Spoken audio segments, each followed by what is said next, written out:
Hello everyone, क्या हाल चाल सभी का स्वागत है यार केमिकल बॉन्डिंग के लेक्चर में। बहुत ही यार इम्पॉर्टेंट चैप्टर है ये। अगर हम हमारे एग्जाम पॉइंट ऑफ व्यू से बात करें, काफ़ी क्वेश्चन यार इससे पूछे जाते हैं। और ये और पीरियोडिक टेबल है ना, ये ऐसे दो चैप्टर है जो बेस बनाते हैं पूरी की पूरी इनऑर्गेनिक केमिस्ट्री का। ठीक है, तो बहुत अच्छे से हमको समझना है, बहुत डिटेल में हम लोगों को इस चैप्टर को कवर करना है। ठीक है, चलिए स्टार्ट करने से पहले देखो, केमिकल बॉन्डिंग में हम लोग क्या पढ़ने वाले हैं। हम लोग बेसिकली बॉन्ड्स के बारे में पढ़ने वाले हैं ना, कि यार अलग अलग तरीके के बॉन्ड्स होते हैं। आयनिक बॉन्ड होता है, कोवलेंट बॉन्ड होता है, coordinate bond, hydrogen bonding, metallic bonding, van der Waals forces, ये सारी चीजें हम लोग इस चैप्टर में पढ़ने वाले हैं ना। तो सबसे पहले यही समझते हैं कि भैया केमिकल बॉन्ड होता क्या है ना। अलग अलग तरीके के होते हैं केमिकल बॉन्ड, लेकिन सबसे पहला ये क्वेश्चन आता है कि what is chemical chemical bond, कि भैया केमिकल बॉन्ड है क्या।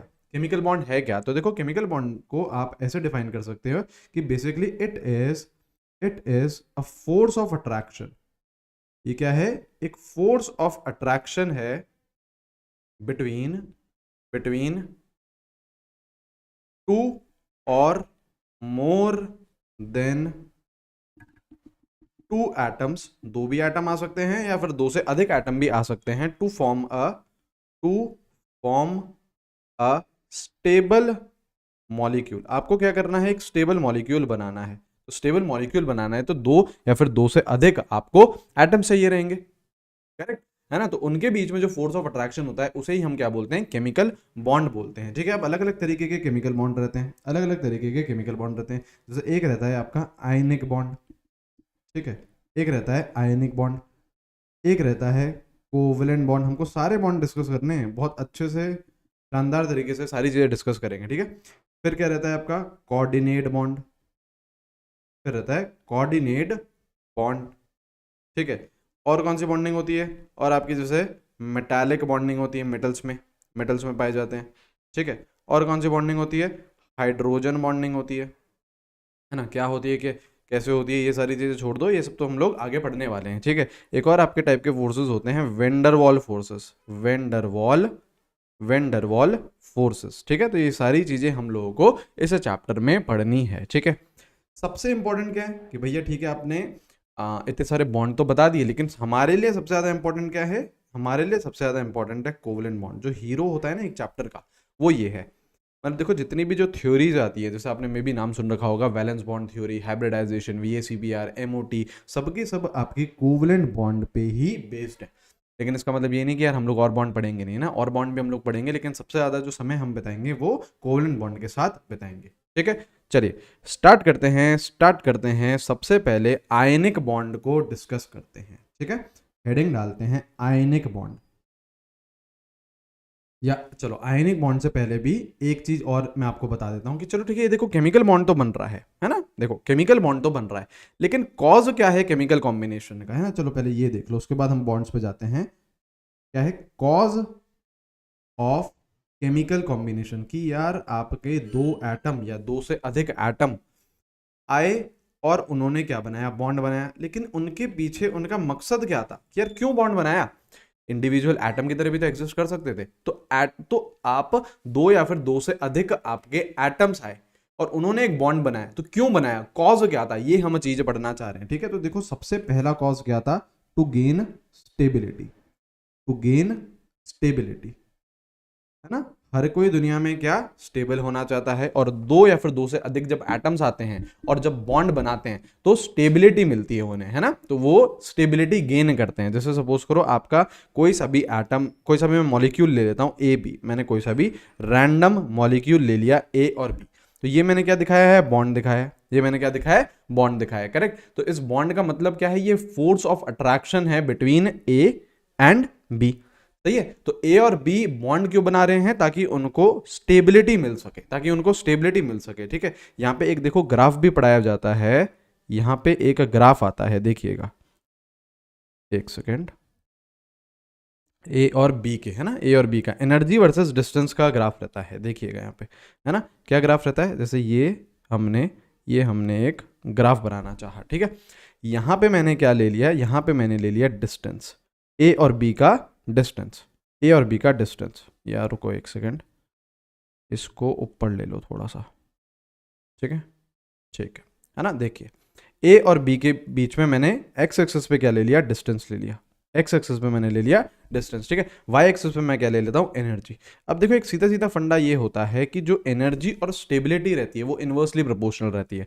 अगर आपको किसी भी मॉलिक्यूल को स्टेबल करना है, उसकी स्टेबिलिटी बढ़ानी है, तो उसकी आपको एनर्जी क्या करनी पड़ेगी, मिनिमम करनी पड़ेगी, एनर्जी मिनिमम करनी पड़ेगी अगर स्टेबिलिटी आपको मैक्सिमम करनी है। तो कैसा ग्राफ बनता है, जब इस ए और बी के बीच में सपोज करो इनफाइनाइट डिस्टेंस है, मतलब ये बहुत दूर है, बहुत दूर है, तो इनकी एनर्जी क्या रहती है, जीरो रहती है। देखो इस केस में, देखो ये जो चीज मैंने बनाई है, देखो इनफाइनाइट डिस्टेंस लिया है मैंने, मतलब बहुत ज्यादा दूर है, अभी energy almost equal to zero है। अब जैसे जैसे ये नजदीक आते हैं तो इनके बीच में क्या करता है, फोर्स ऑफ अट्रैक्शन बढ़ता है, ठीक है। तो जैसे जैसे देखो मैं नजदीक लेके आ रहा हूं, जैसे देखो डिस्टेंस कम कर रहा हूं, तो इनके बीच में फोर्स ऑफ अट्रैक्शन बढ़ता है और एनर्जी इनकी कम होती जाती है, मतलब स्टेबिलिटी बढ़ती जाती है, स्टेबिलिटी बढ़ती जाती है।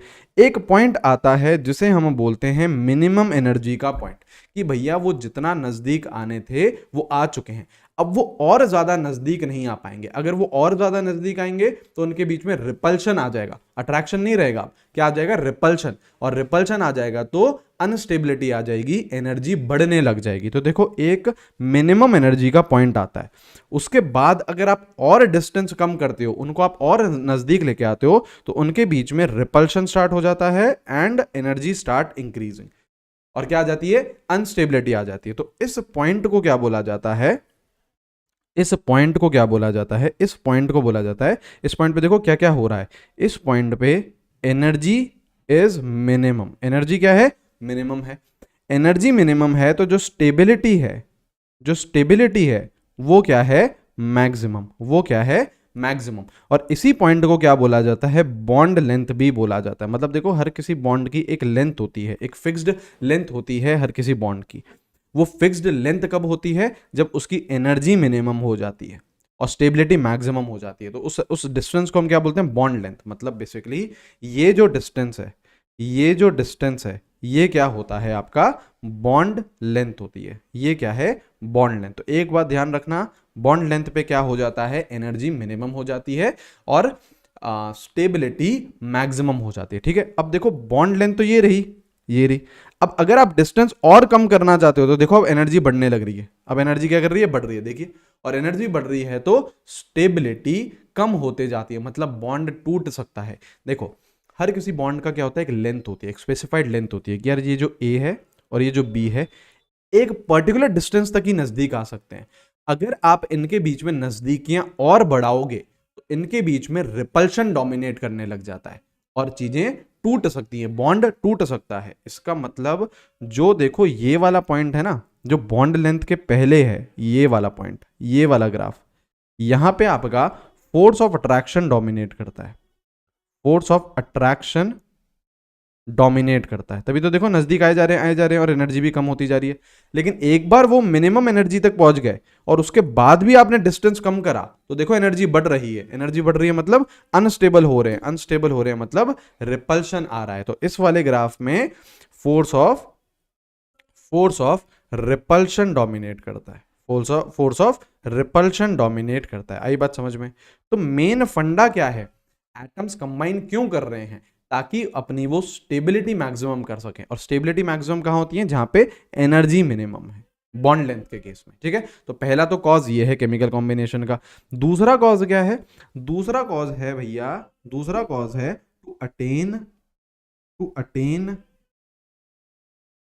To attain nearest noble gas configuration, ठीक है। Nearest noble gas configuration attain करना भी एक एटम का मकसद होता है, ठीक है। ये यार थोड़ा सा फर्जी रूल है, इसको हम लोग जैसे ऑक्टेट रूल भी बोलते हैं ना, इसको हम लोग ऑक्टेट रूल भी बोलते हैं। आप लोगों ने मे भी नाम सुन रखा हो। ऑक्टेट रूल क्या होता है कि एक एटम ये चाहता है कि उसके वैलेंस शेल में 8 इलेक्ट्रॉन्स आए और हाइड्रोजन क्या चाहता है कि उसका ड्यूप्लेट कंप्लीट रहे, मतलब उसके पास 2 इलेक्ट्रॉन रहे। ये होता है बेसिकली ऑक्टेट रूल, है ना। लेकिन ये थोड़ा सा फर्जी रूल है, इसमें आपके एक्सेप्शन भी बहुत सारे रहते हैं, हम लोग अभी देखेंगे, ठीक है। चलो, तो ये हमें समझ में आ गया कि यार एटम कंबाइन क्यों कर रहे हैं, कॉज क्या है, स्टेबिलिटी बढ़ा दो या फिर उनको नियरेस्ट नोबल गैस कॉन्फिगरेशन दे दीजिए, ठीक है भैया, ये चीज समझ में आ गई। अब एक एक करके हमको बॉन्ड पढ़ने हैं, एक एक करके हमको बॉन्ड पढ़ने हैं। पहला बॉन्ड कौन सा आ रहा है, आयनिक बॉन्ड।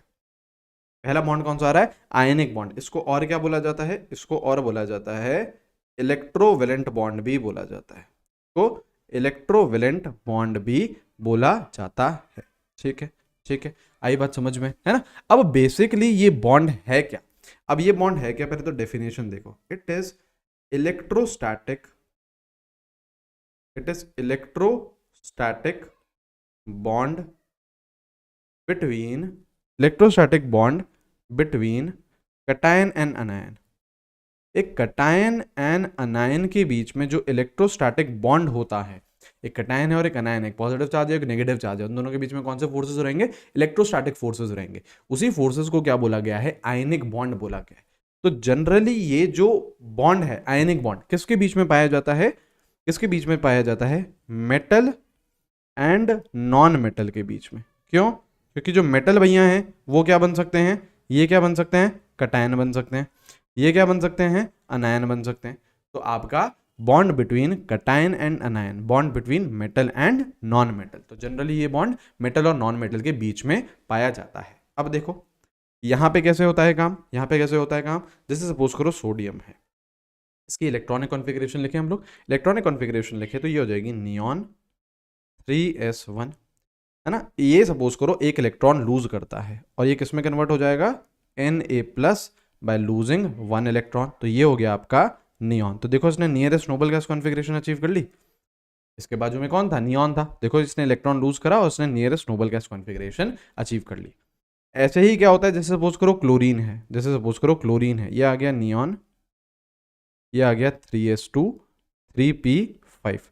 यहां से जो इसने इलेक्ट्रॉन लूज करा, क्लोरीन वही इलेक्ट्रॉन गेन करता है, वही इलेक्ट्रॉन गेन करता है और ये बना देता है Cl-। अब ये देखो क्या हो जाएगा, 18 इलेक्ट्रॉन्स हो जाएंगे इसके पास, क्लोरीन के पास कितने होते हैं 17, एक इलेक्ट्रॉन एक्सेप्ट करा तो 18 हो गए, तो ये हो गया आपका एर्गन। तो इसने भी देखो nearest noble gas configuration achieve कर ली। तो इनका पर्पस है कि यार नियरेस्ट नोबल गैस कॉन्फ़िगरेशन हम अचीव कर ले। अब देखो एक आ चुका है कैटायन, एक आ चुका है अनायन, इन दोनों के बीच में क्या बढ़ेंगी, नजदीकियां, है ना, नजदीकियां बढ़ेंगी तो इनमें फोर्स ऑफ अट्रैक्शन आएगा, अपोजिट चार्जेस हैं अट्रैक्ट करेंगे और क्या बना देंगे, NaCl, क्या बना देंगे, NaCl बना देंगे। कौन सा बॉन्ड बन चुका है, आयनिक बॉन्ड, क्योंकि एक ये बॉन्ड किस किस के बीच में, कैटायन और एक अनायन के बीच में, कैटायन और अनायन के बीच में है। आ रही है बात समझ में, बताइए, ठीक है। अब देखो यहां पे ही एक टर्म होता है इलेक्ट्रोवैलेंसी, है ना, यहीं पे मैं देखो आपको समझा देता हूं, एक टर्म होता है इलेक्ट्रोवैलेंसी। क्या होता है, इलेक्ट्रोवैलेंसी, इलेक्ट्रोवैलेंसी ये क्या होता है बेसिकली, इलेक्ट्रोवैलेंसी ये क्या होता है, ये बेसिकली होता है it is charge present on ion. कितना चार्ज लेके बैठे हो, कितना चार्ज लेके बैठे हो वो उसकी इलेक्ट्रोवैलेंसी कहलाएगी। जैसे देखो सोडियम से पूछो तो कितना चार्ज लेके बैठा है, +1, तो सोडियम की इलेक्ट्रोवैलेंसी क्या हो गई, यहाँ पे +1 हो गई। यहाँ पे देखो क्लोरीन से पूछो, चार्ज पूछो कितना लेके बैठा है, -1, तो क्लोरीन की कितनी हो गई, -1 हो गई। ठीक है, तो इलेक्ट्रोवैलेंसी बेसिकली क्या होती है कि कितना चार्ज लेके बैठे हो, है ना, वो ही क्या हो जाएगी, उसकी इलेक्ट्रोवैलेंसी हो जाएगी। ठीक है, ठीक है, ये टर्म आ गया है समझ में, बिल्कुल आ गया है, क्लियर।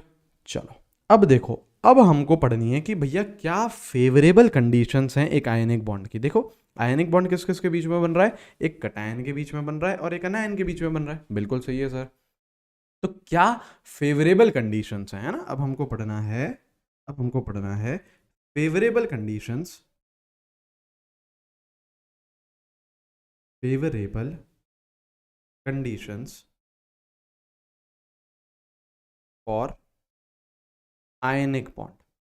आयनिक बॉन्ड के लिए ऐसी कौन सी फेवरेबल कंडीशन है, मतलब ऐसी कौन सी कंडीशन हो जाए कि भैया आयनिक बॉन्ड बन जाए, है ना। अब देखो कौन कौन सी कंडीशन है, देखो आयनिक बॉन्ड के लिए आपको क्या चाहिए, एक भैया कैटायन चाहिए, एक अनायन चाहिए, सही है ना। तो कैटायन फटाफट से बन जाए, तो फेवर करेगा आयनिक बॉन्ड, अनायन फटाफट से बन जाए तो फेवर करेगा आयनिक बॉन्ड। तो सबसे पहली चीज क्या है, देखो कटायन कौन बनाता है, मेटल।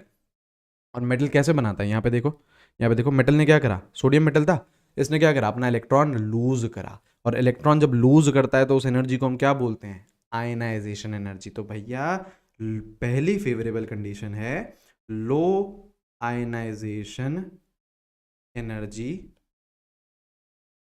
Of metals. मेटल्स की लो आयनाइजेशन एनर्जी होनी चाहिए ताकि वो क्या करें, अपनी आयनाइजेशन एनर्जी, मतलब अपना जो इलेक्ट्रॉन है वो बहुत इजीली छोड़ दे, बहुत इजीली छोड़ दें, और बहुत इजीली वो छोड़ देंगे तो फटाक से वो कटायन बन जाएंगे, और फटाक से कटायन बन जाएंगे तो वो आयनिक बॉन्ड को फेवर कर रहे हैं। अब देखो दूसरा क्या चाहिए आपको, अनायन चाहिए भैया। अनायन क्या कर रहा है, यहाँ पे देखो क्लोरीन को जरा, क्लोरीन क्या कर रहा है, इलेक्ट्रॉन एक्सेप्ट कर रहा है, इलेक्ट्रॉन एक्सेप्ट कर रहा है तो इस एनर्जी को हम क्या बोलते हैं, इलेक्ट्रॉन गेन एंथैल्पी। तो वो क्या होनी चाहिए, बहुत ही ज्यादा, मतलब हाई इलेक्ट्रॉन गेन एंथैल्पी होनी चाहिए, हाई इलेक्ट्रॉन गेन एंथैल्पी होनी चाहिए। बिल्कुल सही है, बिल्कुल सही है, किसकी, of non metals, of non metals, बिल्कुल सही है, बिल्कुल सही है। अब देखो आपके पास क्या एक कटायन आ चुका है, हाँ भैया आ चुका है। क्या आपके पास एक अनायन आ चुका है, हाँ भैया आ चुका है। कटायन और अनायन आएंगे और इनके बीच में क्या बढ़ेगी, नजदीकियां। देखो उधर ये भी हुआ था, एक Na+ आया था, एक Cl- आया था, नजदीकियां बढ़ी और बॉन्ड बना दिया। तो इस बॉन्ड फॉर्मेशन में जो हीट रिलीज होती है इसको हम क्या बोलते हैं, लैटिस एनर्जी। तो ये हीट भी ज्यादा रिलीज होनी चाहिए, हाई लैटिस एनर्जी। इनकी लैटिस एनर्जी भी क्या होनी चाहिए, ज्यादा, लैटिस एनर्जी भी क्या होनी चाहिए, ज्यादा। ठीक है, अब कुछ बोलेंगे कि भैया लैटिस एनर्जी की प्रॉपर डेफिनेशन बताओ, है ना। तो प्रॉपर डेफिनेशन बताओ, और ये किस किस फैक्टर्स पे डिपेंड करती है ये भी हम लोग डिस्कस करने वाले हैं। ठीक है, तो लैटिस एनर्जी की प्रॉपर डेफिनेशन क्या है, लैटिस एनर्जी है it is amount of energy released, कितनी अमाउंट ऑफ एनर्जी रिलीज हो रही है when when 1 mole of ionic crystal, when 1 mole of ionic crystal is formed. आपको क्या करना है, 1 मोल आयनिक क्रिस्टल का बनाना है। जैसे देखो यहां पे आपको 1 मोल NaCl बनाना था, तो जितनी भी एनर्जी रिलीज हो रही है 1 मोल NaCl बनाने में, वो उसकी क्या कहलाएगी, लैटिस एनर्जी कहलाएगी, वो उसकी क्या कहलाएगी, लैटिस एनर्जी कहलाएगी। ठीक है, देखो लैटिस एनर्जी का जो आपको सोचना है ना, सीधा सीधा ये सोचना है, देखो एक कटायन आता है, एक अनायन आता है, इन दोनों के बीच में क्या होता है, फोर्स ऑफ अट्रैक्शन होता है। जितना ज्यादा फोर्स ऑफ अट्रैक्शन रहेगा ना उतनी ज्यादा लैटिस एनर्जी रहेगी। अब आप लोग मुझे बताइए, फिजिक्स में आप लोगों ने पढ़ रखा है, 2 चार्जेस आ रहे हैं, मान लो Q1 चार्ज आ रहा है, Q2 चार्ज आ रहा है। ठीक है, इन दोनों के बीच में अगर मुझे फोर्स निकालना है तो मैं कैसे निकालता हूँ, Q1 Q2/r², है ना। तो यहां पे भी आप लैटिस एनर्जी को उस फोर्स से ही कंपेयर करिए, है ना। तो बेसिकली जो लैटिस एनर्जी है वो क्या है, वो बेसिकली एक फोर्स ऑफ अट्रैक्शन है, फोर्स ऑफ अट्रैक्शन है between cation and अनायन, between cation and अनायन, इनके बीच में क्या है, ये बेसिकली फोर्स ऑफ अट्रैक्शन है। और force of attraction 2 charge species में हम कैसे निकालते हैं, K Q1 Q2/r²। तो लैटिस एनर्जी भी क्या हो जाएगी, क्या हो जाएगी, K Q1 Q2/r², है ना। तो इसका मतलब क्या है, देखो लैटिस एनर्जी किन फैक्टर्स पे डिपेंड कर रही है, लैटिस एनर्जी डिपेंड कर रही है देखो चार्ज पे, उससे क्या डायरेक्टली प्रोपोर्शनल। देखो न्यूमरेटर में चार्ज आ रहा है, उससे तो क्या है, डायरेक्टली प्रोपोर्शनल है कि जितना ज्यादा चार्ज उतनी ज्यादा लैटिस एनर्जी। दूसरा फैक्टर क्या है, डिस्टेंस, डिस्टेंस क्या होना चाहिए, कम, डिस्टेंस से क्या है, इनवर्सली प्रोपोर्शनल। तो यहां पे अगर मैं लिखूं, यहां पे अगर हम लिखें factors, factors on which, factors on which lattice energy depends, कौन से ऐसे फैक्टर हैं जिन पे लैटिस एनर्जी डिपेंड कर रही है। तो सबसे पहला फैक्टर क्या है, चार्ज, सबसे पहला फैक्टर क्या है, चार्ज। तो जो लैटिस एनर्जी है that is directly proportional to charge, जितना ज्यादा चार्ज उतनी ज्यादा लैटिस एनर्जी, क्योंकि उतना ही ज्यादा फोर्स ऑफ अट्रैक्शन होगा ना यार, उतना ही ज्यादा फोर्स ऑफ अट्रैक्शन होगा, सीधी सीधी बात है। अब जैसे देखो, अब यहाँ पे ध्यान देना, यहाँ पे बच्चे ना अक्सर कंफ्यूज हो जाते हैं। जैसे अगर आपको बोल रहा है लैटिस एनर्जी का ऑर्डर बताओ, ठीक है, लैटिस एनर्जी का ऑर्डर बताओ किस किस के बीच में, सपोज करो आपको दे रखा है NaCl, आपको दे रखा है MgCl2, आपको दे रखा है AlCl3, आपको लैटिस एनर्जी का ऑर्डर बताना है। तो सबसे पहले क्या देखोगे, चार्जेस। सबसे पहले क्या देखोगे, चार्जेस। अब देखो चार्जेस में बच्चे पता है कैसे देखने लगते हैं, मैं पहले बताता हूँ आपको देखना कैसे है, असली में कैसे देखना है। जैसे देखो सोडियम कैसे एग्जिस्ट करता है, +1 की तरह, Cl -1 की तरह, मैग्नीशियम +2 की तरह, Cl -1 की तरह है। अब देखो यहाँ पे आपको ये नहीं करना है कि सर देखो देखो देखो यहाँ पे तो देखो -1 है और इनटू 2 क्लोरीन है, तो टोटल नेगेटिव चार्ज -2 हो गया, टोटल पॉजिटिव चार्ज +2 हो गया। आपको इंडिविजुअल एटम पे चार्जेस देखने हैं। तो इंडिविजुअल एक क्लोरीन पे तो चार्ज -1 ही है ना यार, 2 क्लोरीन आ रहे हैं, टोटल नेगेटिव चार्ज -2 हो रहा है, वो सही बात है, लेकिन इंडिविजुअली तो -1 ही है। ऐसे ही यहाँ पे देखो जैसे इंडिविजुअली चार्ज क्या है, एल्यूमिनियम पे +3 होता है, क्लोरीन पे -1, इंटू 3 मत करना, आपको इंडिविजुअल एटम पे देखना है। अब यहाँ पे देखिए, यहाँ पे देखो -1 तो ये कॉमन है, तो ये तो डिफरेंशिएटिंग फैक्टर नहीं हुआ। कैटायन पे पॉजिटिव चार्ज जितना ज्यादा, लैटिस एनर्जी उतनी ज्यादा। तो क्या ऑर्डर दिख रहा है, ये ऑर्डर दिख रहा है, ये ऑर्डर दिख रहा है, बिल्कुल सही है, बिल्कुल सही है। तो सबसे पहला फैक्टर क्या हो गया, चार्ज हो गया। सबसे पहला फैक्टर क्या हो गया, चार्ज हो गया, ठीक है। और कौन सा फैक्टर है, डिस्टेंस। दूसरा कौन सा फैक्टर हो गया, डिस्टेंस हो गया। तो डिस्टेंस से क्या है, ये इनवर्सली प्रोपोर्शनल है। दूसरा फैक्टर क्या हो गया, डिस्टेंस हो गया, ठीक है। और लैटिस एनर्जी इनवर्सली प्रोपोर्शनल है डिस्टेंस के, इनवर्सली प्रोपोर्शनल है डिस्टेंस के। क्लियर, क्लियर, कोई समस्या, ठीक है। इसका भी एग्जाम्पल कर लें, चलो इसका भी एग्जाम्पल कर लेते हैं। जैसे सपोज करो आपको बोल रहा है लैटिस एनर्जी का ऑर्डर बताना है, किस किस के बीच में, किस किस के बीच में, सपोज करो इसके बीच में NaF, NaCl, NaBr और NaI, इसके बीच में आपको लैटिस एनर्जी का ऑर्डर बताना है। सबसे पहला फैक्टर कौन सा आपका ध्यान में रहेगा, सबसे पहला बेटा हमेशा चार्ज देखा करो। ये जो फैक्टर है ये डोमिनेटिंग है, ये जो फैक्टर है ये डोमिनेटिंग है। तो सबसे पहले क्या देखोगे, चार्जेस। तो चार्जेस यहाँ पे देखे तो हम देखो +1 -1 +1 -1 +1 -1 +1 -1, क्या चार्ज सेम है, सब में सेम है। दूसरे फैक्टर पे आ जाओ, डिस्टेंस पे। यहाँ पे देखो सब में ही सोडियम कॉमन है, तो सोडियम एक डिफरेंशिएटिंग फैक्टर नहीं रहा। दूसरा फैक्टर कौन सा है, अनायन। अनायन छोटा, साइज छोटी, तो लैटिस एनर्जी ज्यादा, साइज छोटी तो लैटिस एनर्जी ज्यादा, है ना। यहाँ पे चाहो तो डिस्टेंस की जगह आप लोग, डिस्टेंस की जगह आप लोग यहाँ पे साइज भी लिख सकते हो, है ना। तो साइज अगर छोटी, देखो सबसे छोटी किसकी है, फ्लोरीन की, तो सबसे ज्यादा लैटिस एनर्जी इसी की होगी। तो ऑर्डर क्या आ रहा है, ये आ रहा है। क्लियर, क्लियर, लैटिस एनर्जी किस पे डिपेंड करती है, ये चीज समझ में आ गई है, ठीक है। तो 3 फैक्टर्स हैं आयनाइजेशन, सॉरी आयनिक बॉन्ड बनाने के। कौन कौन से, लो आयनाइजेशन एनर्जी चाहिए, हाई इलेक्ट्रॉन गेन एंथैल्पी चाहिए और हाई लैटिस एनर्जी चाहिए, ठीक है भैया, ठीक है भैया। अब देखो एक साइकिल होती है जिसे हम बोलते हैं बॉर्न हेबर साइकिल, ठीक है। देखो बॉर्न हेबर साइकिल, अब ये जो कनेक्शन हो रहा है ना आपका, ये आपका एक चैप्टर होता है थर्मोडायनेमिक्स, उसमें भी एक हिस्सा होता है थर्मोकेमिस्ट्री, वहां से हम थोड़ा सा यार इसे इसे जोड़ने वाले हैं। आपको इस जो भी मैं पढ़ाने वाला हूँ इसकी बहुत अच्छी अंडरस्टैंडिंग थर्मोकेमिस्ट्री के बाद ही हो पाएगी, है ना। लेकिन यही ये चीज़ यहीं पे ही पढ़ाई जाती है, तो बॉर्न हेबर साइकिल हम यहीं पे ही कवर कर रहे हैं, ठीक है। सबसे पहली बात ये कि बॉर्न हेबर साइकिल बताती क्या है आपको, है ना। सबसे पहली बात तो ये कि ये बताती क्या है, ये बताती है it deals with the energy changes, it deals with the energy changes taking place, it deals with the energy changes taking place, कितने एनर्जी चेंजेस हो रहे हैं involve in formation of 1 mole of ionic crystal. 1 mole ionic crystal का आपको बनाना है, ठीक है। उसमें जितने भी एनर्जी चेंजेस होंगे उन सभी को ही हम किसके अंडर पढ़ते हैं, बॉर्न हेबर साइकिल में पढ़ते हैं। एग्जाम्पल के थ्रू समझ लेते हैं, बड़े प्यार से समझ में आ जाएगा, बड़े प्यार से समझ में आ जाएगा। सपोज करो आपको क्या बनाना है, सपोज करो आपको बनाना है NaCl, ठीक है। 1 मोल बनाना है सपोज करो आपको NaCl का, ठीक है भैया, ठीक है। अब जरा ये बताओ NaCl बनेगा किस किस से, किस किस से बनेगा, सोडियम से बनेगा और क्लोरीन से बनेगा। तो सोडियम ले लो,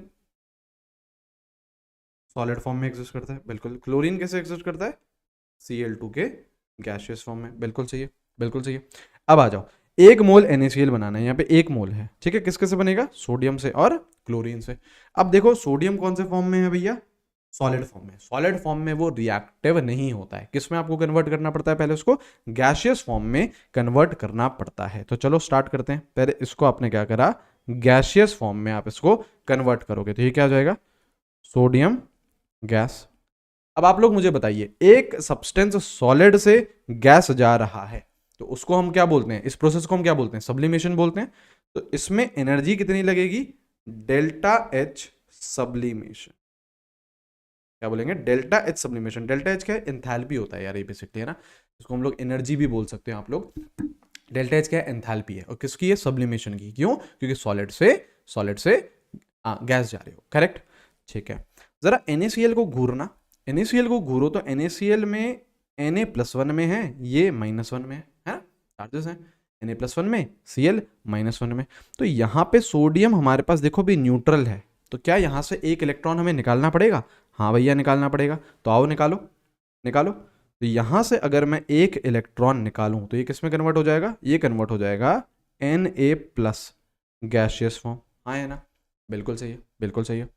ठीक है, अब यहाँ पे देखो, यहाँ पे देखो, अब देखो आप लोगों को क्या करना है। यहाँ पे ये देखिए Cl2 है, तो यहाँ पे क्या क्लोरीन के ऐसे 2 एटम्स हैं? हाँ सर। अगेन देखो मॉलिक्यूलर फॉर्म में तो क्लोरीन स्टेबल होता है, हमको तो उसको रिएक्टिव बनाना है, तो हमको बॉन्ड क्या करना पड़ेगा? तोड़ना पड़ेगा। तो ये वाला बॉन्ड हमको तोड़ना पड़ेगा। ठीक है, तो बॉन्ड आओ तोड़ते हैं, आओ बॉन्ड तोड़ते हैं। चलो रिएक्शन एक बार ऐसे करो, बैलेंस भी कर लो। यहाँ पे देखो एक सोडियम, यहाँ पे देखिए, एक सेकंड रुक जाओ यार।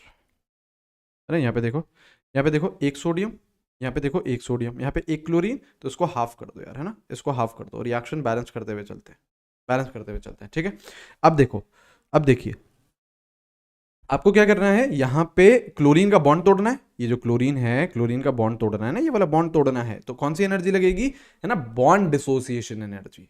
ठीक है, और यहाँ पे देखो आपका हाफ मोल है, यहाँ पे क्या है देखो ना, यहाँ पे क्या है? हाफ मोल है। तो ये और ये तो कैंसिल हो गए, एक ही तो एटम बचा, एक ही एटम बचा। तो यहाँ पे क्या बनेगा आपका? यहाँ पे क्लोरीन का एटम बन जाएगा, और जो आपने बॉन्ड तोड़ा उसको हम क्या बोलेंगे? Delta H bond dissociation energy, BDE। BDE क्या है? Bond dissociation energy. और देखो कितने मोल के लिए लगाई है आपने? हाफ मोल के लिए। तो इसको भी क्या कर दो? हाफ से मल्टीप्लाई कर दो। ठीक है, ये सारी सभी की ही जो एग्जैक्ट डेफिनेशंस हैं, BDE क्या होता है, सब्लिमेशन क्या होता है, ये सब आपका थर्मोकेमिस्ट्री में वापस आएगा। ठीक है, अभी केवल हम समझ रहे हैं कि हाँ देखो क्लोरीन क्लोरीन के बीच में बॉन्ड तोड़ना था, तो कौन सी एनर्जी लगेगी? Bond dissociation energy. Half mole है तो हाफ मोल है तो हाफ ले लिया, करेक्ट। ठीक है, अब Cl देखो आपको कैसे चाहिए? Cl देखो आपको कैसे चाहिए? एज नेगेटिव चार्ज चाहिए। तो यहाँ पे क्या करेगा? ये इलेक्ट्रॉन गेन करेगा, इलेक्ट्रॉन गेन करेगा, ये कन्वर्ट हो जाएगा Cl- गैसियस में। अब जरा बताने ये कौन सी एनर्जीज है? सोडियम जा रहा है, सोडियम+1 में, इलेक्ट्रॉन लूज कर रहा है, इस एनर्जी को क्या बोलते हैं? Ionisation energy. कौन सी? 1। पहली बार कर रहा है ना, तो आयनाइजेशन एनर्जी 1। यहाँ पे क्लोरीन 0 से कहाँ जा रहा है? -1, इलेक्ट्रॉन गेन कर रहा है, इसको हम क्या बोलते हैं? Electron gain enthalpy 1। सही है, सही है। अब देखो एक कटायन आ गया है, एक अनायन आ गया है, इन दोनों में क्या होंगी? नजदीकियां होंगी, नजदीकियां होंगी, तो क्या बनेगा? ये NaCl बनेगा। बिल्कुल सही है सर, बिल्कुल सही है सर। इस एनर्जी को हम क्या बोलेंगे? यहाँ देखो, अभी ये जो चीज़ मैंने करवाई थी आपको, देखिए यहाँ देखिए, यहाँ देखिए, कहाँ गया? ये रहा, देखो कटायन आया, अनायन आया, क्या बनाया? बॉन्ड, बॉन्ड बना। तो इस एनर्जी को हम क्या बोलते हैं? लैटिस एनर्जी तो बोलते हैं। जब एक कटायन और अनायन आता है और नजदीकियां बढ़ाते हैं तो इस एनर्जी को हम क्या बोलते हैं? लैटिस एनर्जी बोलते हैं। इसको क्या बोलते हैं? Lattice energy. तो ये कौन सी हो गई आपकी? ये हो गई आपकी लैटिस एनर्जी, ये हो गई लैटिस एनर्जी, करेक्ट। ठीक है, अब देखो बैकग्राउंड में इतनी सारी पिक्चर चल रही है कि यार सब्लिमेशन भी हो रहा है, आयनाइजेशन भी हो रहा है, बॉन्ड डिसोसिएशन भी हो रहा है, इलेक्ट्रॉन गेन एंथैल्पी भी हो रही है, लैटिस एनर्जी भी हो रही है। लेकिन आपको पता है कौन सी एनर्जी दिखती है?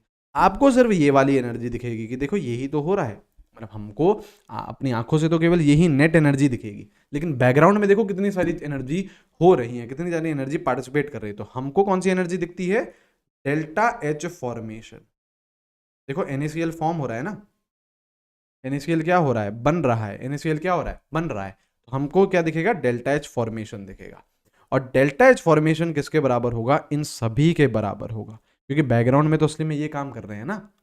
हमको क्या दिख रहा है, डेल्टा H फॉर्मेशन, तो यहाँ पे एक ऐसे फॉर्म लिखा जाता है, यहाँ पे लिखा जाता है, ऐसा कुछ हम लिख सकते हैं कि delta H formation is equal to delta H sublimation, सबसे पहले क्या आई, सब्लिमेशन आई, ठीक है, प्लस क्या आया, आयनाइजेशन एनर्जी 1 आई, प्लस क्या आया, half delta H bond dissociation energy, plus क्या आया, इलेक्ट्रॉन गेन एंथैल्पी 1 आई, प्लस क्या आई, लैटिस एनर्जी। हाँ या ना।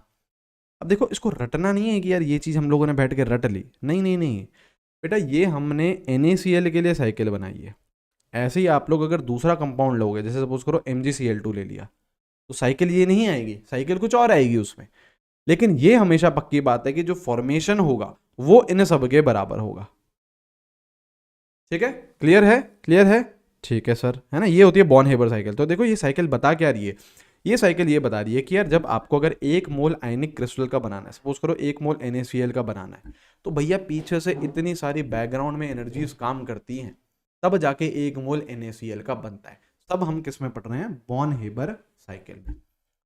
अच्छा, मेन काम क्या है बॉर्न हेबर साइकिल पढ़ने का, है ना, कि ठीक है सर हमको बॉर्न हेबर साइकिल समझ में तो आ गई, बहुत अच्छी बात है, लेकिन मेन काम क्या है बॉर्न हेबर साइकिल पढ़ने का। तो मेन काम पता है क्या होता है, लैटिस एनर्जी निकालना। देखो हम लोग यार एक्सपेरिमेंटली लैटिस एनर्जी को नहीं निकाल सकते हैं, ठीक है। हम लोग देखो फॉर्मेशन निकाल सकते हैं, sublimation, ionisation, BDE, electron gain enthalpy, ये सारी चीज़ें हम कैलकुलेट कर सकते हैं, हम लोग निकाल सकते हैं, लेकिन लैटिस एनर्जी को हम नहीं निकाल सकते। तो बॉर्न हेबर साइकिल हम यूज़ क्यों करते हैं, क्योंकि हमको लैटिस एनर्जी फाइंड करनी होती, क्योंकि देखो ये हमें नहीं पता है ना, ये अननोन है और बाकी सारी चीज़ें क्या है, नोन, तो निकल जाएगा हमारा लैटिस एनर्जी। तो रीज़न क्या है बॉर्न हेबर साइकिल पढ़ने का ना, रीज़न क्या है बॉर्न हेबर साइकिल पढ़ने का, reason for studying Born Haber cycle, है ना। आप बोलोगे सर एग्जाम में मार्क्स चाहिए, है ना, तो पढ़ना तो पड़ेगा ही, वो भी बात सही है, वो भी बात सही है, वो भी दुख सही है आप लोगों का, ठीक है। Reason for studying Born Haber cycle is to determine value of lattice energy, ठीक है।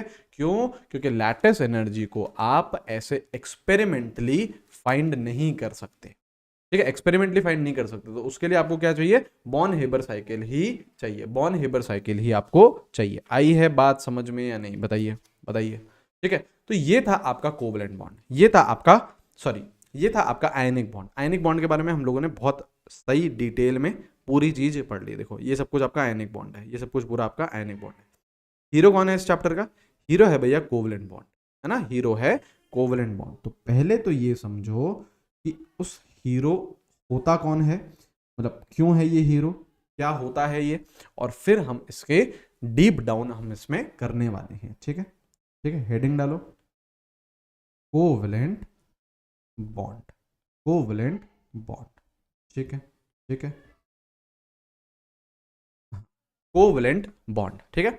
सबसे पहले ये कि भैया ये होता क्या है ना, मे बी यार आप लोगों को देखो इसके बेसिक्स तो मे बी हो सकता है आते हो। क्या होता है ये, ऐसा बॉन्ड जो शेयरिंग ऑफ इलेक्ट्रॉन से बनता है ना, बॉन्ड फॉर्म्ड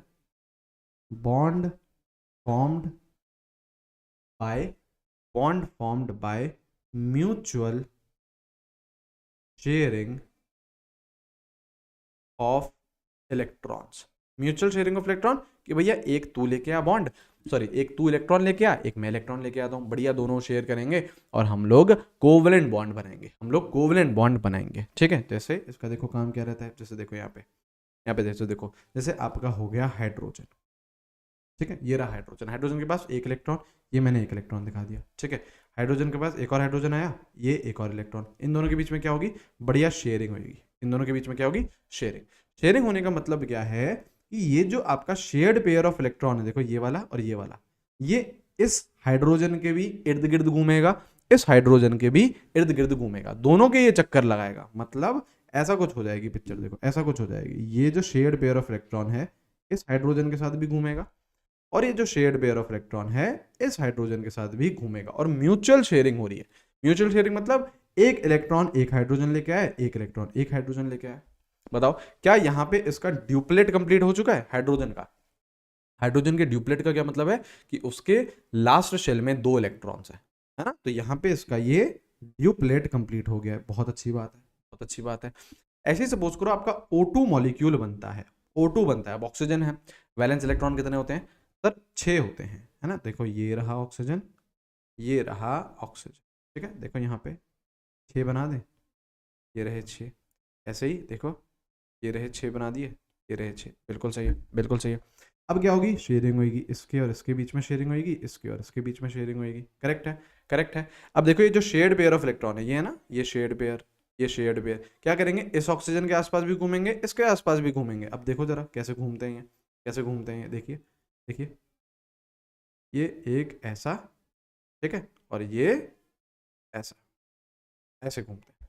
तो यहाँ पे अगर इस ऑक्सीजन से पूछो कि क्या तेरा ऑक्टेट कंप्लीट हुआ है, देखो 1 2 3 4 5 6 7 8, बिल्कुल सही है ना? ऐसे ही इस ऑक्सीजन का भी ऑक्टेट कंप्लीट है। तो यहाँ पे क्या कंप्लीट हो गया? इनका ऑक्टेट कंप्लीट हो गया। तो इनका जीवन क्या बोल रहा है कि भैया ऑक्टेट रूल फॉलो करेंगे, हाइड्रोजन अपना ड्यूप्लेट कंप्लीट करेगा, बाकी सारे एटम अपने ऑक्टेट कंप्लीट करेंगे। लेकिन यहाँ पे बहुत ही बड़ा फ्लो होता है, इस ऑक्टेट रूल में बहुत बड़ा फ्लो है ना। एक मैं बताऊंगा अभी, है ना, मैं बताऊंगा कि ऑक्टेट रूल भैया फर्जी है, तो हमने डिस्कार्ड कर दिया था। लेकिन पहले जब यार देखो थ्योरीज होती है ना, वो ऐसे नहीं होती कि एकदम से आपकी थ्योरी बन गई।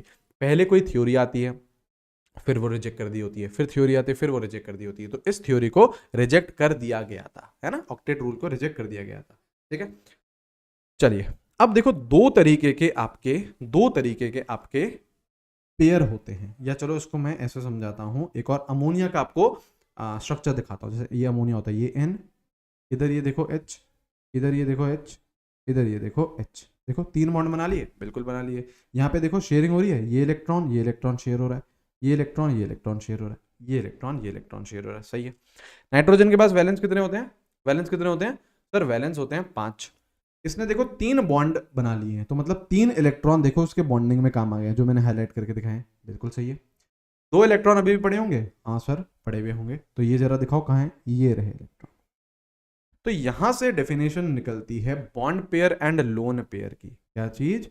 किसकी डेफिनेशन निकलती है? बॉन्ड पेयर क्या होता है और लोन पेयर क्या होता है। तो बॉन्ड पेयर क्या है? ऐसा पेयर ऑफ इलेक्ट्रॉन जो पार्टिसिपेट करता है बॉन्डिंग में। क्या है?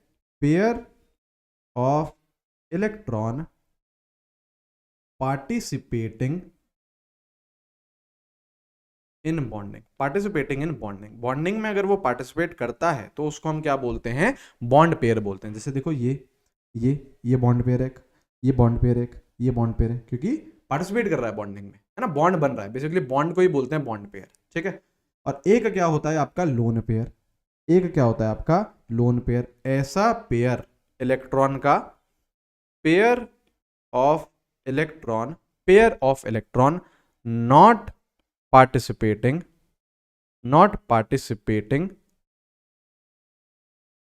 इन बॉन्डिंग, अगर बॉन्डिंग में वो पार्टिसिपेट नहीं कर रहा है। जैसे ये देखो, ये बैठा है मजे में, कोई दिक्कत नहीं है, भाई को जीवन में कोई लोड ही नहीं है ना। तो यहाँ पे ये आपका हो जाएगा लोन पेयर। तो यहाँ पे देखो ये क्या हो गया?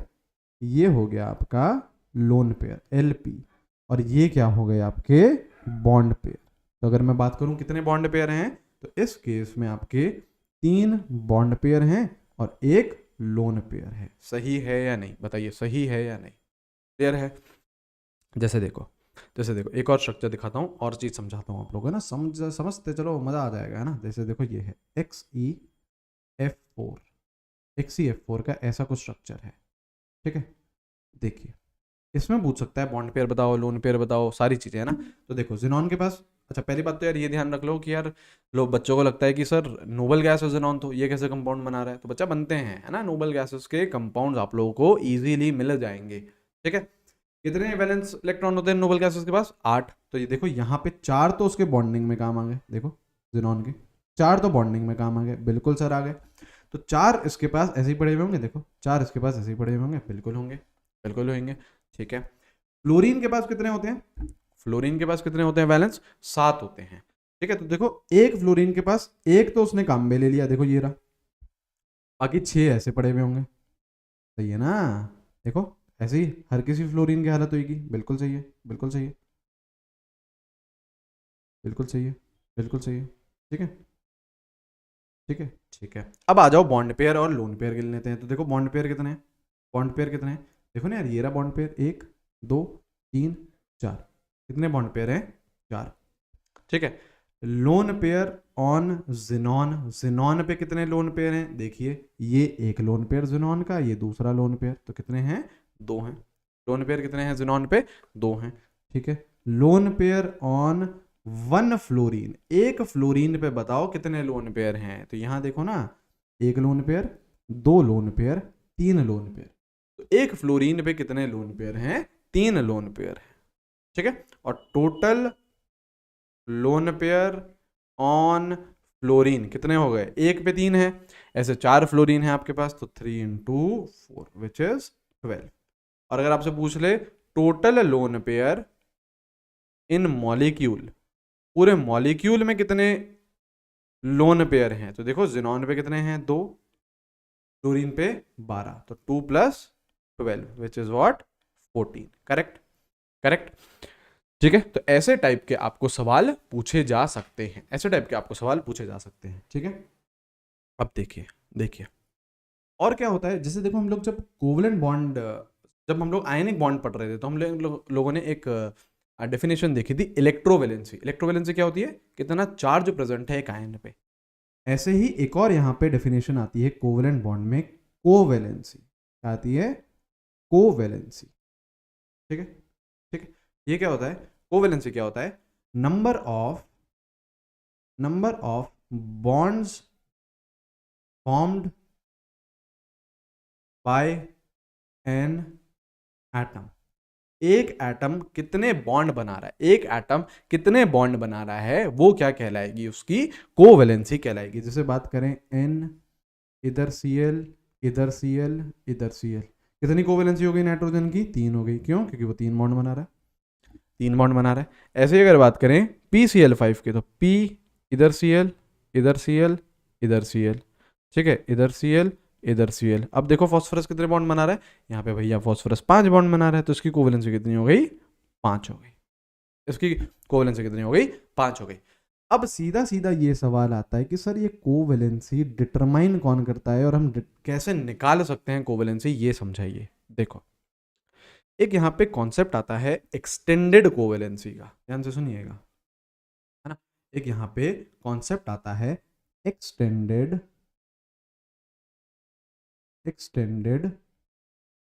कोवैलेंसी का, एक्सटेंडेड कोवैलेंसी का यहाँ पे कॉन्सेप्ट आता है, देखिएगा। ठीक है, ठीक है, इसमें इसको पढ़ाने से पहले मैं 1-2 पॉइंट लिख देता हूँ इससे रिलेटेड, और फिर आप लोगों को समझाता हूँ। ठीक है, ये एक पॉइंट है कि बॉन्ड्स कैसे बनते हैं। बॉन्ड्स आपके तब बनते हैं जब अनपेयर्ड इलेक्ट्रॉन होते हैं। ठीक है, तो मतलब जितने अनपेयर्ड इलेक्ट्रॉन रहेंगे ना, उतने वो बॉन्ड्स बना सकता है। Basically number of bonds is equals to number of unpaired electron. जितने अनपेयर्ड इलेक्ट्रॉन रहेंगे ना, उतने ही वो बॉन्ड बना सकता है। पहली बात तो ये। ठीक है, दूसरी बात, अगर आपको एक्साइटेशन करना है इलेक्ट्रॉन का, अभी देखो समझ में आएगा एक्साइटेशन क्या होता है ना। Excitation of electron is done only within same shell. Same shell के अंदर, सेम शेल के अंदर ही एक्साइटेशन पॉसिबल है। अब देखो एक्सटेंडेड कोवैलेंसी से क्या बोलना चाह रहे हैं, यहाँ देखिए, यहाँ देखिए। ठीक है, एग्जाम्पल लेते हैं ग्रुप 16 का, एक लेंगे ऑक्सीजन का, एक लेंगे सल्फर का। तो अगर मैं ऑक्सीजन के एक सबसे कॉमन कंपाउंड की बात करूं तो H2O। ठीक है, ठीक है, यहाँ देखो H2O की बात करते हैं। चलो पहले ऑक्सीजन को डिस्कस करते हैं। ठीक है, ऑक्सीजन का क्या करो, इलेक्ट्रॉनिक कॉन्फ़िगरेशन लिखिए। इलेक्ट्रॉनिक कॉन्फ़िगरेशन लिखो, कैसे लिखेंगे हम लोग इसका electronic configuration? Sir electronic configuration होगा उसका 1s2 2s2 2p4, यही होता है, बिल्कुल यही होता है। देखो ये रहा आपका 2s, ठीक है, ये रहा आपका 2s और ये रहा आपका 2p। ठीक है, 2s में अगर मैं इलेक्ट्रॉन दिखाना चाहूँ, देखो दो हैं तो ये रहे आपके दो इलेक्ट्रॉन्स। 2p में मैं दिखाना चाहूँ तो देखो ऐसे होएगा, ये एक, ये एक, ये एक और ये दो। करेक्ट, मतलब ये पेयरिंग करती है। ठीक है, यहाँ पे कितने अनपेयर्ड इलेक्ट्रॉन दिख रहे हैं? दो दिख रहे हैं, दो अनपेयर्ड इलेक्ट्रॉन, बिल्कुल सही है। दो अनपेयर्ड इलेक्ट्रॉन है तो कितने बॉन्ड बना सकता है? दो बॉन्ड बना सकता है। अभी अभी मैंने लिखा कि जितने बॉन्ड, जितने अनपेयर्ड इलेक्ट्रॉन रहेंगे उतने ही वो बॉन्ड बना पाएगा। तो दो अनपेयर्ड इलेक्ट्रॉन है तो यहाँ पे दो बॉन्ड बना सकता है ऑक्सीजन भैया। तो कैसे बना सकता है? कैसे बना सकता है? जैसे देखो ये O, ये H, ये H, H2। देखो तो बड़े प्यार से ऑक्सीजन क्या करता है? दो अनपेयर्ड इलेक्ट्रॉन बना देता है, दो बॉन्ड बना देता है ना। यहाँ पे देखो ये रहे आपके चार इलेक्ट्रॉन्स और पड़े में, तो यहाँ पे देखो ये चार इलेक्ट्रॉन हम ऐसे दिखा भी सकते हैं, ये रहे चार इलेक्ट्रॉन, मतलब दो लोन पेयर, दो लोन पेयर। ठीक है, बिल्कुल ठीक है। अब इसी के ही डाउन द ग्रुप हम चलते हैं और सल्फर की बात करते हैं। सेम ग्रुप का है, सेम ग्रुप का है। कौन है? सल्फर। कौन है? सल्फर। सल्फर भैया की बात करते हैं। किसकी बात करते हैं? सल्फर भैया की बात करते हैं। अब सल्फर का जरा इलेक्ट्रॉनिक कॉन्फ़िगरेशन लिखते हैं। तो इलेक्ट्रॉनिक कॉन्फ़िगरेशन लिखें तो क्या होता है? नियॉन, नीचे ले लेते हैं। ठीक है, इसका इलेक्ट्रॉनिक कॉन्फ़िगरेशन क्या होता है? Neon 3s2 3p4। करेक्ट है, करेक्ट है। ठीक है, ठीक है। और 3d0 है ना, देखो थर्ड शेल में आपका d भी आ जाता है। अभी भरना स्टार्ट नहीं हुआ है लेकिन आ तो चुका है ना, बिल्कुल आ चुका है। यहाँ पे देखो ये रहा आपका 3s, ठीक है, ये रहा आपका 3p। ठीक है, ठीक है। और 3d खाली पड़ा हुआ है, 3d में कोई भी इलेक्ट्रॉन नहीं है अभी, है ना। 3d में कोई भी इलेक्ट्रॉन नहीं है, आराम से ऐश कर रहा है, खाली पड़ा हुआ है वो भी, है ना। इसको अभी कोई इलेक्ट्रॉन नहीं है। ठीक है, यहाँ पे कितने अनपेयर्ड इलेक्ट्रॉन दिख रहे हैं? सर दो दिख रहे हैं, ये देखो ना, ये दो अनपेयर्ड इलेक्ट्रॉन दिख रहे हैं, दो अनपेयर्ड इलेक्ट्रॉन दिख रहे हैं, दो अनपेयर्ड इलेक्ट्रॉन। तो कितने बॉन्ड? दो बॉन्ड हैं, बिल्कुल सही है। जितने अनपेयर्ड इलेक्ट्रॉन होते हैं उतने बॉन्ड बनाता है ये, बहुत अच्छी बात। तो अगर मैं इसका कंपाउंड बात करूं तो उसका कंपाउंड क्या हो जाएगा? H2S। तो देखो ये सल्फर, ये हाइड्रोजन, ये हाइड्रोजन, दो बॉन्ड बना रहा है सल्फर, बिल्कुल सही है। इस कॉन्फ़िगरेशन को हम क्या बोलते हैं? इस कॉन्फ़िगरेशन को हम बोलते हैं ground state electronic configuration. Ground state electronic configuration इसे हम बोलते हैं, जो हम एज इट इज ऐसे लिख देते हैं ना, जैसे देखो एज इट इज मैंने लिख दी, तो वो उसको हम क्या बोलते हैं? Ground state electronic configuration. अब सपोज करो आपको, इस केस में तो देखो आपके दो ही बॉन्ड बन सकते हैं क्योंकि दो ही अनपेयर्ड इलेक्ट्रॉन थे। अब सपोज करो आपको ज्यादा नंबर ऑफ बॉन्ड्स बनाने हैं, ज्यादा नंबर ऑफ बॉन्ड्स बनाने हैं तो आप क्या करोगे? Unpaired electrons बढ़ाओगे। सीधी सीधी गणित है कि भैया अनपेयर्ड इलेक्ट्रॉन बढ़ेंगे तो नंबर ऑफ बॉन्ड्स बढ़ेंगे। तो आपको क्या करना है? अब अनपेयर्ड इलेक्ट्रॉन बढ़ाने हैं तो आप क्या करोगे? क्या करोगे? ये जो पेयर्ड इलेक्ट्रॉन है इसको क्या करोगे? एनर्जी दोगे। इसको क्या करो? एनर्जी दोगे। तो हमने एटॉमिक स्ट्रक्चर में पढ़ा है कि अगर हम एनर्जी देते हैं किसी को, इलेक्ट्रॉन को, तो वो हायर शेल्स में कूदता है। तो जैसे ही आप इसको एनर्जी दोगे तो ये हायर शेल में कूद के यहां पे चले जाएगा एक इलेक्ट्रॉन, यहां पे चले जाएगा एक इलेक्ट्रॉन। इसको क्या बोलते हैं? Excited state. जब आप एनर्जी देते हो ना तो इलेक्ट्रॉन एक्साइट हो जाता है और वो हायर शेल्स में कूद जाता है। ठीक है, तो देखो क्या होगा इसके बाद, पता है क्या लिखी जाती है? इसके बाद लिखी जाती है इसकी फर्स्ट एक्साइटेड स्टेट। क्या होता है? एनर्जी दो, एनर्जी दो, और जो 3p वाला इलेक्ट्रॉन है वो कूद के कहां चले जाएगा? 3d में। अब देखो इसकी इलेक्ट्रॉनिक कॉन्फ़िगरेशन क्या हो जाएगी? नियॉन, नियॉन, ये तो एज इट इज 3s2, एक इलेक्ट्रॉन कूद के कहां चले गया? 3d में, तो यहाँ पे 3p3 हो जाएगा और 3d 1 हो जाएगा। देखो 4s तो, सॉरी 3s तो अभी भी ऐसा ही है, ये चेंज नहीं हुआ, ये चेंज नहीं हुआ। 3p देखो, 3p देखो ऐसा हो जाएगा। तीन इलेक्ट्रॉन है ना इस बार, तीन इलेक्ट्रॉन है, तीन इलेक्ट्रॉन भर दिए। 3d जरा देखो, 3d देखो, ये ऐसा हो जाएगा। ठीक है, ये देखिए ये ऐसा हो जाएगा, ये ऐसा हो जाएगा। तो कितने अनपेयर्ड इलेक्ट्रॉन है यहाँ पे? कितने अनपेयर्ड इलेक्ट्रॉन है सर? यहाँ पे देखो चार अनपेयर्ड इलेक्ट्रॉन दिख रहे हैं। कितने दिख रहे हैं? चार अनपेयर्ड इलेक्ट्रॉन, चार अनपेयर्ड इलेक्ट्रॉन। तो कितने कितने बॉन्ड बनाएगा? चार बॉन्ड। जितने अनपेयर्ड इलेक्ट्रॉन रहेंगे ना उतने बॉन्ड बनाएगा। ठीक है, उतने बॉन्ड बनाएगा। लेकिन वो जो 4 बॉन्ड बना रहा है सल्फर, कब बनाता है? फर्स्ट एक्साइटेड स्टेट में, जब आप उसको एनर्जी देते हो और अनपेड इलेक्ट्रॉन्स बढ़ाते हो। और 4 बॉन्ड का एग्जाम्पल क्या है? एग्जाम्पल क्या है? जैसे आपका SO2, देखो S double bond O double bond O, देखो 4 बॉन्ड बना रहा है, बिल्कुल बना रहा है। और ये जो आपका लोन पेयर है, ये रहा, देखो ये रहा, करेक्ट करेक्ट, ठीक है। अब क्या और फर्दर एक्साइटेशन हो सकती है क्या? बिल्कुल हो सकती है। क्या करो, इसको अब एनर्जी दो, इसको अब एनर्जी दो। तो जैसे ही आप इसको एनर्जी दोगे तो ये इलेक्ट्रॉन कूद के कहां जाएगा? हायर शेल में जाएगा, है ना। अनपेड इलेक्ट्रॉन और बढ़ेंगे। आप क्या कर रहे हो? दूसरी बार एनर्जी दे रहे हो। तो इसको क्या कहलाएंगे? इसको क्या कहेंगे हम? इसको कहेंगे second excited, second excited state, second excited state. इसमें क्या हुआ? ये 3s वाला इलेक्ट्रॉन भी, देखो यहां पे जरा, 3s वाला इलेक्ट्रॉन भी कूद के कहां गया? 3d में गया। तो ये क्या बन जाएगा? Neon, neon 3s1 3p3 3d2। अब देखो जरा, डब्बे बनाओ, ऑर्बिटल्स बनाओ। ये रहा आपका 3s, ये रहा आपका 3p, ये रहा आपका 3d। देखिए कितने अनपेड इलेक्ट्रॉन दिख रहे हैं बेटा? इस बार 6 अनपेड इलेक्ट्रॉन दिख रहे हैं। देखो जरा, देखो 6 अनपेड इलेक्ट्रॉन दिख रहे हैं। बिल्कुल सही है, बिल्कुल सही है, ठीक है। तो 6 अनपेयर्ड इलेक्ट्रॉन, तो कितने बॉन्ड? 6 बॉन्ड के बराबर है। कितने बॉन्ड के बराबर है? 6 बॉन्ड के बराबर है। लेकिन 6 बॉन्ड सल्फर कब बनाता है? In its second excited state, ठीक है। और यहाँ पे देखो इसका, जैसे S 6 बॉन्ड बना के दिखाएं, डबल बॉन्ड हो, SO3 एग्जाम्पल है इसका, ये रहा। अब देखो ऐसे मत करना कि सर ये देखो नियॉन के भी तो हैं, यहाँ पे भी तो 2s रहेगा, 2s2 2p6, तो इनको भी एक्साइट करा देते हैं, इनको भी एक्साइटेड करा देते हैं। नहीं, excitation is within same shell. देखो मैंने यहाँ पे पॉइंट लिखा था, यहाँ पे देखिए, देखिए देखिए, excitation of electron is done only within same shell. मतलब 3p का इलेक्ट्रॉन 3d में जा सकता है, 3s का इलेक्ट्रॉन 3d में जा सकता है, लेकिन 2p का इलेक्ट्रॉन 3d में नहीं जा सकता। सेम शेल में चल जाएगा, सेम शेल में चल जाएगा, ठीक है। और ये एक्साइटेशन आप समझ पा रहे हैं क्यों हो रही है? सल्फर क्यों कर पा रहा है एक्साइटेशन? क्योंकि इसके पास क्या थे? एम्प्टी डी ऑर्बिटल्स थे, खाली घर पड़े हुए थे। तो उसने क्या करा? एक एक करके इलेक्ट्रॉन अपने खाली डब्बों में भेजता गया, तो अनपेड इलेक्ट्रॉन बढ़ते गए।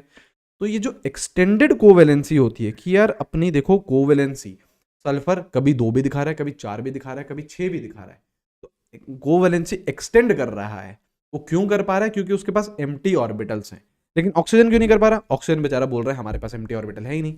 ये बताओ यहाँ पे कोई 2d है क्या? नहीं ना, 2d थोड़ी ना होता है। डी सब शेल कब आता है?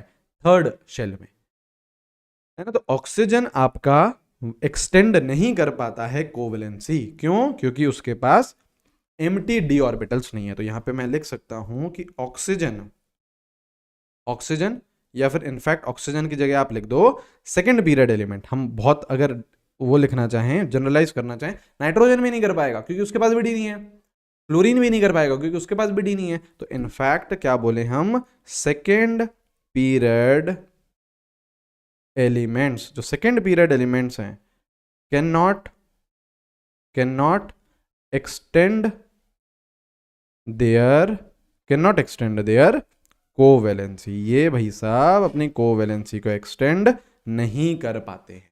क्यों? Because of absence of D orbitals, because of absence of D orbitals, absence of vacant D orbitals लिख लीजिए। खाली डी ऑर्बिटल इनके पास नहीं है सेकेंड पीरियड एलिमेंट्स के पास, ठीक है। और थर्ड से तो आ जाता है डी, थर्ड से तो आ जाता है डी, तो थर्ड से तो बिल्कुल हो जाएगा। तो third period elements, third period elements and further, मतलब फोर्थ के भी कर लेंगे, फिफ्थ के भी कर लेंगे, क्योंकि वहां पे डी आ जाता है ना यार, वहां पे डी आ जाता है। Third period elements and further can extend their covalency. वो भैया कोवेलेंसी एक्सटेंड कर लेते हैं। क्यों? Because of presence of vacant D orbitals, orbitals या ऑर्बिटल्स, है ना। ठीक है, तो वेकेंट डी ऑर्बिटल्स हैं अगर उनके पास तो वो एक्सटेंड कर सकते हैं कोवेलेंसी, अगर नहीं है तो नहीं कर सकते। सीधी सीधी गणित, सीधी सीधी बात है। क्लियर है, बताइए यहां तक कोई भी समस्या? ठीक है, देखो ये सारी चीजें तो हैं ही, है ना। देखो सबसे ज्यादा जो चीज आपको पढ़नी है ना वो कोवेलेंट बॉन्ड ही है। जो सबसे ज्यादा चीज जो आपको पढ़नी है वो कोवेलेंट बॉन्ड ही है। तो कोवेलेंट बॉन्ड की एक अच्छी अंडरस्टैंडिंग आपको होनी चाहिए, क्योंकि आगे जितनी भी थ्योरीज हैं सब हम कोवेलेंट बॉन्ड पे ही लगाने वाले हैं। ठीक है, ठीक है, चलो थ्योरीज में हम लोग आगे बढ़ने से पहले एक छोटा सा बॉन्ड रहता है आपका कोऑर्डिनेट बॉन्ड, है ना, उसको भी यार कवर करते हुए चलते हैं। कुछ नहीं है, ये special type of covalent bond ही है ना। मैं समझाता हूँ अभी आपको, देखो क्या है coordinate coordinate bond, coordinate bond. ठीक है, कोऑर्डिनेट बॉन्ड, इसको और क्या बोलते हैं? इसको और क्या बोला जाता है? इसको और बोला जाता है डेटिव बॉन्ड भी बोला जाता है। ठीक है, इसको डेटिव बॉन्ड भी बोला जाता है। क्या है ये? है, इस भाई साहब से पूछो तुम हो क्या, पहले ये बताओ। ये है भैया, अगेन इसमें भी क्या होगी आपकी शेयरिंग ऑफ इलेक्ट्रॉन्स होएगा, है ना। जैसे म्यूचुअल, जैसे आपका कोवेलेंट बॉन्ड में क्या होता था, म्यूचुअल शेयरिंग होती थी, इसमें भी क्या रहेगी, शेयरिंग ऑफ इलेक्ट्रॉन्स ही रहेगा। लेकिन इसमें म्यूचुअल शेयरिंग नहीं होगी। मतलब देखो जैसे bond formed when an electron pair when an electron pair is donated by one electron is donated by one atom and accepted by another ठीक है, देखिए कैसे कैसे। जैसे इसका सबसे फेमस एग्जांपल रहता है जैसे आपका NH4+ अमोनियम आयन। ठीक है, अभी समझाता हूँ आपको। अमोनियम आयन कैसे बनता है? ये अमोनिया से बनता है, अमोनिया से बनता है। ठीक है, आ जाओ इसे बनाते हैं, आ जाओ इसे बनाते हैं। पहले अमोनिया बनाते हैं। देखो अमोनिया ये है, ये N, इधर H, इधर H, इधर H, बिल्कुल ठीक है। नाइट्रोजन के पास वैलेंस कितने होते हैं? 5। 3 तो उसने बॉन्डिंग में काम ले लिए। तो क्या जरूर इसके पास ऐसे एक लोन पेयर होगा? होगा सर, बिल्कुल होगा, है ना, एक लोन पेयर बिल्कुल होगा। ठीक है, अब कौन आया? H+ आया। अब कौन आया? H+ आया। अब कौन आया? H+ आया। देखो हाइड्रोजन के पास कितने इलेक्ट्रॉन होते हैं भैया? एक होता है। तो H+ के पास कितने होंगे? 0। एक जो इलेक्ट्रॉन था वो भी खींच लिया, वो भी खींच लिया। अब क्या होता है, ये जो आपका नाइट्रोजन भैया है ना, ये दानवीर है। ये क्या करता है, ये बोलता है कि यार ये जो लोन पेयर है ना, ये हाइड्रोजन तू रख ले, मतलब तू भी शेयर कर ले, तू भी शेयर कर ले। कैसे? ये बनाता है आपका, देखो ऐसे बनाता है, ये N, ये H, ये तो एज इट इज है। और जो इसके पास लोन पेयर था वो ये ऐसे डोनेट कर देता है किसको? हाइड्रोजन को। तो यहाँ पे देखो जो ये वाला बॉन्ड है ना, ये वाला बॉन्ड है कोऑर्डिनेट। तो यहाँ पे देखिए म्यूचुअल शेयरिंग नहीं हो रहे हैं। म्यूचुअल शेयरिंग क्या होती थी कि भैया एक इलेक्ट्रॉन तुम लेके आओ, एक इलेक्ट्रॉन हम लेके आएंगे, दोनों में बढ़िया बॉन्डिंग होगी, बढ़िया शेयरिंग होगी, म्यूचुअल शेयरिंग। लेकिन यहाँ पे म्यूचुअल नहीं है। यहाँ पे जो दोनों के दोनों इलेक्ट्रॉन थे वो किसके थे? नाइट्रोजन के थे। लेकिन अब वो कौन शेयर कर रहा है? हाइड्रोजन शेयर कर रहा है, हाइड्रोजन भी शेयर कर रहा है। तो जैसे देखो जरा इस नाइट्रोजन से पूछो कि भैया तू खुश है? मतलब खुश मतलब क्या तेरा ऑक्टेट कंप्लीट है? देखो एक बॉन्ड ये, 2 बॉन्ड ये, 3 बॉन्ड ये और चौथा बॉन्ड ये। एक बॉन्ड का मतलब 4 एक बॉन्ड का मतलब 2 इलेक्ट्रॉन्स, तो 4 बॉन्ड का मतलब 8 इलेक्ट्रॉन्स। तो इसका ऑक्टेट कंप्लीट है, इसके पास 8 इलेक्ट्रॉन है, तो ये खुश है, बिल्कुल खुश है। जरा इस हाइड्रोजन से पूछो, हाइड्रोजन बोल रहा है हमारे भी तो देखो एक बॉन्ड बन रहा है, एक बॉन्ड बन रहा है मतलब 2 इलेक्ट्रॉन, तो हमारा भी ड्यूप्लेट कंप्लीट है, तो ये भी खुश है, ये भी खुश है। नाइट्रोजन का ऑक्टेट कंप्लीट, हाइड्रोजन का ड्यूप्लेट कंप्लीट, दोनों ही खुश। लेकिन आपको डिफरेंस समझ में आना चाहिए। यहाँ पे देखो ये कौन सा बॉन्ड है? नॉर्मल कोवेलेंट बॉन्ड है ये वाला। यहाँ पे म्यूचुअल शेयरिंग हो रही है, एक हाइड्रोजन और एक नाइट्रोजन, म्यूचुअल शेयरिंग है। लेकिन यहाँ पे ये कोऑर्डिनेट बॉन्ड है, ये म्यूचुअल शेयरिंग नहीं है। ये क्या है? ये आपका एक है दानवीर, एक ने लोन पेयर दूसरे के साथ शेयर करे हैं। दोनों के दोनों इलेक्ट्रॉन किसके हैं? नाइट्रोजन के ही हैं, करेक्ट। तो ये बस एक स्पेशल टाइप का आपका कोवेलेंट बॉन्ड है जिसमें म्यूचुअल शेयरिंग नहीं होती है, जिसमें एक एटम डोनेट करता है और दूसरा एक्सेप्ट करता है। तो इस केस में नाइट्रोजन कौन हो जाएगा? डोनर एटम हो जाएगा, ठीक है। हाइड्रोजन कौन हो जाएगा? एक्सेप्टर एटम हो जाएगा। क्लियर? क्लियर? कोई समस्या? ठीक है। आपका अमोनियम आयन, ये अमोनियम आयन। ठीक है, ठीक है, चलिए आगे बढ़े, आगे बढ़े। अब देखो अब हम इतनी देर से क्या कर रहे हैं, octet rule, octet rule, octet rule. लेकिन मैंने पहले ही आपको क्या बोल दिया था कि भैया ऑक्टेट रूल थोड़ा फर्जी है ना। ऑक्टेट रूल पे बहुत ज़्यादा भरोसा मत कर लेना। मतलब क्या है इसके ड्रॉबैक्स, ठीक है, ड्रॉबैक्स ऑफ ऑक्टेट रूल। देखो ये पता है भाई साहब ये क्या बोलते थे, ये बोलते थे कि यार सभी जो एटम कंबाइन कर रहे हैं उनके वैलेंस में कितने होने चाहिए, 8 होने चाहिए। हाइड्रोजन के वैलेंस में कितने होने चाहिए, 2 होने चाहिए। इसके अलावा काम नहीं चलेगा, इसके अलावा काम नहीं चलेगा। ये भाई साहब ये बोलते थे, ये भाई साहब ये बोलते थे, है ना, ऑक्टेट भैया। लेकिन इनका ड्रॉबैक्स निकाले गए कैसे? सबसे पहले वो कंपाउंड्स आए जिन्होंने ऑक्टेट रूल मतलब ये फॉलो नहीं करने वाले हैं। जैसे सपोज करो आपके आए हाइपोवेलेंट, हाइपोवेलेंट कंपाउंड्स। हाइपोवेलेंट कौन होते हैं? जिनका ऑक्टेट कंप्लीट नहीं होता, मतलब 8 से वो नीचे हैं, 8 से वो नीचे है। जैसे एग्जांपल होता है BeCl2, Cl, Cl। यहाँ पे देखो क्लोरीन कितने बॉन्ड बना रहा है, सॉरी बेरिलियम, चलो बेरिलियम को देखते हैं। बेरिलियम कितने बॉन्ड बना रहा है, 2 बॉन्ड बना रहा है। 2 बॉन्ड बना रहा है मतलब कितने इलेक्ट्रॉन्स, 2 बॉन्ड बना रहा है मतलब 2 बॉन्ड बना रहा है मतलब कितने इलेक्ट्रॉन्स, 4 इलेक्ट्रॉन्स। तो यहाँ पे देखो इसके पास कितने हो गए आपके, 4 इलेक्ट्रॉन हो गए। तो 8 तो नहीं है यार। ऑक्टेट रूल क्या बोल रहा था कि यार 8 होने चाहिए, वैलेंस में कितने होने चाहिए, 8 होने चाहिए। लेकिन ये तो भैया बोल रहे हैं हम तो हमारे पास तो 4 ही हैं और हम तो खुश हैं। खुश है मतलब स्टेबल है, खुश है मतलब स्टेबल है। तो ये हो गया। यहाँ पे नहीं हुआ ना यार आपका octet rule follow. Octet rule के हिसाब से तो बेरिलियम के आसपास भी 8 इलेक्ट्रॉन होने चाहिए थे, लेकिन यहाँ पे तो 4 ही है, यहाँ पे तो 4 ही है। ठीक है। तो हाइपोवेलेंट कंपाउंड्स कौन होते हैं, मतलब जिनके पास इलेक्ट्रॉन लेस देन 8 होते हैं, इलेक्ट्रॉन लेस देन 8 होते हैं in valence shell, in valence shell. Correct, correct. और इसी के ही दूसरे कौन से हो जाएंगे, इसी के ही दूसरे कौन से हो जाएंगे, हाइपरवैलेंट कंपाउंड्स, हाइपरवैलेंट कंपाउंड्स। ये कौन से कंपाउंड्स हो जाएंगे, ये कौन से कंपाउंड्स हो जाएंगे, ये हो जाएंगे जिसमें electrons more than 8 in valence shell. Valence shell में अगर 8 से इलेक्ट्रॉन ज्यादा हैं तो उसको हम क्या बोलेंगे, हाइपरवैलेंट बोलेंगे। देखो इसका सबसे अभी हम लोगों ने एग्जांपल इसका देखा, कौन सा, SO3।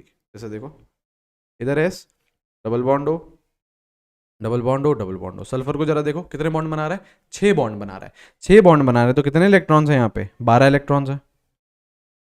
8 से ऊपर गया ना तो ये क्या हो गया, हाइपरवैलेंट। जैसे देखो PCl5, इधर फॉस्फोरस, क्लोरीन, क्लोरीन, क्लोरीन, यहाँ पे क्लोरीन, यहाँ पे क्लोरीन। तो यहाँ पे देखो फॉस्फोरस कितने बॉन्ड बना रहा है, कितने बॉन्ड बना रहा है भैया, यहाँ पे तो 5 बॉन्ड बना रहा है। 5 बॉन्ड बोले तो 10 इलेक्ट्रॉन। 8 से ऊपर गया है ना, एग्जिस्ट कर रहा है, मजे में कर रहा है। लेकिन ऑक्टेट रूल बोल रहा है कि नहीं नहीं भैया नहीं करना चाहिए, केवल 8 ही होने चाहिए। तो ऑक्टेट रूल क्या हो गया यहाँ पे, फ्लॉप हो गया। क्या हो गया, फ्लॉप हो गया। ऐसे ही और कौन से होते हैं आपके, और कौन से होते हैं, और होते हैं जैसे आपके जो ऑड इलेक्ट्रॉन स्पीशी होते हैं, ऑड इलेक्ट्रॉन स्पीशी, वो भी भैया क्या है, ड्रॉबैक हैं, वो भी ड्रॉबैक हैं इसके ऑक्टेट रूल के। कैसे, जैसे आपका इसका फेमस एग्जांपल होता है NO2। जैसे देखो N डबल बॉन्ड O, ये ऐसा कुछ है ना। तो यहाँ पे देखिए नाइट्रोजन कितने बॉन्ड बना रहा है, 1 2 3, तो मतलब 6 इलेक्ट्रॉन, 3 बॉन्ड मतलब 6 इलेक्ट्रॉन, और ये रहा 7 इलेक्ट्रॉन। तो इसके पास कितने हैं, इसके पास कितने हैं, 7 इलेक्ट्रॉन्स हैं। लेकिन बढ़िया तरीके से स्टेबल होता है NO2, तो NO2 गैस होती है, स्टेबल होती है, बिल्कुल होती है। 7 इलेक्ट्रॉन के साथ भी स्टेबल है। लेकिन ऑक्टेट रूल तो बोलता था नहीं केवल 8 ही होने चाहिए, या फिर हाइड्रोजन के ड्यूप्लेट होना चाहिए। तो ये क्या है, एक यार बहुत इनिशियल बेसिस पे ये रूल था, है ना। नोबल गैसेस को देख के ये रूल आया था, क्योंकि नोबल गैसेस के पास वैलेंस इलेक्ट्रॉन कितने होते हैं, 8 होते हैं, और नोबल गैसेस आपकी काफी स्टेबल रहती हैं, है ना। तो उसको देख के आया था कि यार 8 होने चाहिए वैलेंस शेल में। लेकिन ऐसा कुछ भी जरूरी नहीं है, उसके भी ड्रॉबैक्स मिल गए थे हमें, उसके भी ड्रॉबैक्स हमें मिल गए थे। ठीक है, बिल्कुल सही है। बिल्कुल सही है। चलो और क्या है, नेक्स्ट क्या है, अब हमें क्या पढ़ने हैं, बॉन्ड पैरामीटर्स। ठीक है, अब हमें क्या पढ़ने हैं, बॉन्ड पैरामीटर्स, बॉन्ड पैरामीटर्स। ठीक है, बॉन्ड पैरामीटर्स अब हम लोगों को पढ़ने, ठीक है, एक सेकेंड, है ना, हाँ, बॉन्ड पैरामीटर्स अब हम लोगों को पढ़ने हैं।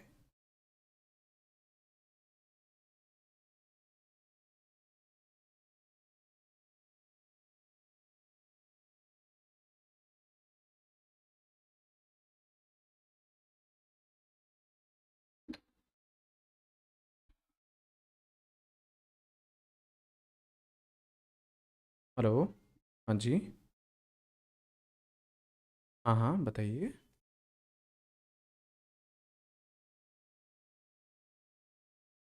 Demo was on fourth,